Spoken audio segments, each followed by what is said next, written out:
In a fair democracy, everyone's votes should count equally, but the method that the United States uses to elect its president, called the Electoral College, violates this principle by making sure that some people's votes are more equal than others. The Electoral College is, essentially, the 538 votes that determine who wins the presidency. If these votes were split evenly across the population, every 574,000 people would be represented by one vote. But that's not what happens, because the Electoral College doesn't give votes to people-only states, which has some unfair consequences. For example, there are 11.5 million people in Ohio, so, to fairly represent them, it should get 20 electoral votes. But the Electoral College doesn't. To give Ohio 20 votes, it only gets 18, 2 less than it should. Where do those other votes go? To states like Rhode Island. Plucky Rhode Island has 1.1 million people in it, so it should have about 2 votes, but instead it gets 4. Those extra 2 votes that should be representing Ohioans go to representing Rhode Islanders instead. Why? According to the rules of the Electoral College, every state, no matter how few people live there, gets 3 votes to start with before the rest are distributed according to population. Because of this rule, there are a lot of states with a few people that should only have 1 or 2 votes for president, but instead get 3 or 4. So Georgians, Virginians, Michiganders, and Jerseyites are each missing 1 vote. Pennsylvanians, North Carolinians, Ohioans, and Hoosiers are missing 2, Floridians are missing 4, New Yorkers 5, Texans 6, and Californians are 10 votes short of what they should get. Because of this vote redistribution, the Electoral College essentially pretends that fewer people live where they do and more people live where they don't. An American who lives in one of these states has their vote for president count for less than an American who lives in one of these states. In some cases, the Electoral College bends the results just a little, but if you live in a particularly large or small state, it bends them a lot. One Vermonter's vote, according to the Electoral College, is worth 3 Texans' votes, and one Wyomingite's vote is worth 4 Californians. Now, who'll hold on there, son? You might be saying to yourself right now, you're missing the whole point of the Electoral College. You protect the small states from the big states. Give the small states more voting power and the presidential candidates will have to pay them more attention in an election. More attention.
If that's the goal of the Electoral College, It's failing spectacularly. Here's a graph showing the number of visits the presidential candidates paid to each of the states in the last 2 months of the previous election. If it looks like there are a few states missing, you rewrite only 18 of the 50 states received even a single visit from a candidate, and just 2 of those states, Maine and New Hampshire, have very small populations. The area of the country with the most small states is conspicuously missing. The Electoral College doesn't make candidates care about small states. But interestingly, the biggest states, California, Texas, and New York, are missing as well. So what's going on? Looking closer, just 4 states, Ohio, Florida, Pennsylvania, and Virginia, received a majority of the candidates' attention during the election. And if you follow the money, it's the same story. Why do candidates spend so much money and time in so few states? Because the way the Electoral College works forces them to do so. The elections are winner take all. As long as a candidate gets just over 50 of the popular vote in a state, he wins 100 of that state's electoral votes. That means winning by millions of citizens' votes is no better than winning by a single vote. So candidates are safe to ignore states where they poll with big margins. Instead, the Electoral College makes candidates intensely interested in the needs of just a few states with close races to the detriment of almost all Americans, which is why it should be abolished. But wait, you might say. Would abolishing the Electoral College and voting directly for president cause candidates to spend all their time in big cities? That wouldn't be fair to most Americans either. This sounds like a reasonable fear, but ignores the mathematical reality of population distribution. There are 309 million people in the United States, only 8 million of which live in New York, the largest city by far. That's 2.6 of the total population. But after New York, the size of cities drops fast.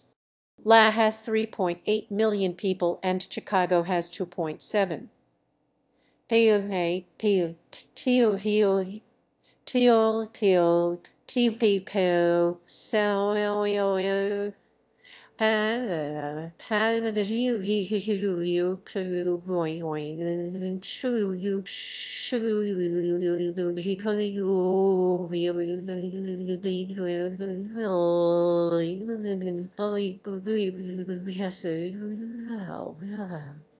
But you can't even make it to the 10th biggest city, San Jose, before you under a million people. These top 10 cities added together are only 7.9 of the popular vote, hardly enough to win an election. And even winning the next 90 biggest cities in the United States all the way down to Spokane is still not yet 20 of the total population. So unless there's a city with a few 100 million people hiding somewhere in America that's been left out of the census, the idea that a candidate can just spend their campaign jetting between New York, and Chicago while ignoring everyone else and still become president is mathematically ludicrous. Want to see the real way to unfairly win? How you can become president with only 22 of the popular vote by taking advantage of the Electoral College today. Don't believe that's possible in a democracy. Just watch. Here's the action plan. Win the votes of the people who count the most and ignore the people who count the least. Start with Wyoming, the state where 0.18 of Americans live but who get 0.56 of the Electoral College votes for president. And because it's a winner-take-all system, you don't need all of them to vote for you, just half plus 1 or 0.9. Next up is the District of Columbia, where winning 0.1 of the population gets you an additional 0.56 of the Electoral College. Then add in wins in Vermont and North Dakota and Alaska. Notice how the votes you re getting to win the presidency go up much faster than the percent of the population who voted for you because of the Electoral College's rules. Next is South Dakota, then Delaware, Montana, Rhode Island, New Hampshire, Maine, Hawaii, Idaho, Nebraska, West Virginia, New Mexico, Nevada, Utah, Kansas, Arkansas, Mississippi, Iowa, Connecticut, Oklahoma, Oregon, Kentucky, Louisiana, South Carolina, Alabama, Savannah, Kansas,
Congratulations by taking advantage of the unfair rules and winning states, not people. You've won a majority in the Electoral College even though 78 of the population voted against you. This is not democracy. This is indefensible. While this particular scenario is unlikely, if you have a voting system that allows losers to win, you shouldn't to be surprised when they do.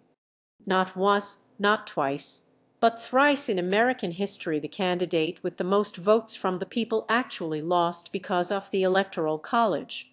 3 errors in 55+ elections is a failure rate of 5. Would anyone tolerate a sport where, by a quirk of the rules, there was a 5 chance that the loser would win? Not likely. And how much more important electing the President of the United States is. That's a rather dangerously high percentage of the time to get it wrong. If we abolish the Electoral College and simply let citizens vote for the president directly, all of these problems will go away and everyone's vote will be equal.